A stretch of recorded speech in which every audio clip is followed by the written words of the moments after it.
పడాలి. She has no future with Naomi.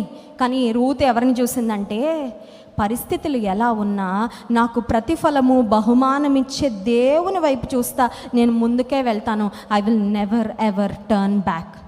చాలాసార్లు మన జీవితంలో కూడా దేవుని కోసం ముందుకు వెళ్తూ ఉన్నప్పుడు, విశ్వాసంలో ఎదుగుతూ ఉన్నప్పుడు సమస్యలు వస్తాయండి. అప్పుడు అపవాది ఏమంటాడో తెలుసా, బాగా ఎదుగుతున్నావు కదా అందుకే బాగా సమస్యలు వస్తున్నాయి, ఎక్కువ ప్రేయర్ చేస్తున్నావు కదా అందుకే ఎక్కువ శోధనలు వస్తున్నాయి. ఒక మాట చెప్పమంటారా, శోధనలు ఎన్నైనా రాని ఇంకా ఎదుగుతా దేవునిలో, ఇంకా వేర్లు తన్ని ఎదుగుతాను, ఇంకా లోతుగా ప్రభువులో నేను స్థిరపడతానని ముందుకు వెళ్ళు. నీకు ప్రతిఫలము బహుమానం ఇచ్చే దేవుడు, రూతును ఆశీర్వదించిన దేవుడు నిన్ను ఆశీర్వదిస్తాడు. స్తోత్రం చెప్దాం, హల్లెలూయా.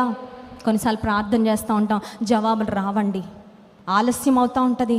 కొన్నిసార్లు ప్రార్థన చేసిన కొలది శోధన కొన్నిసార్లు ఎక్కువ అవుతా ఉన్నట్టు అనిపిస్తూ ఉంటుంది. Let me tell you, do not stop praying.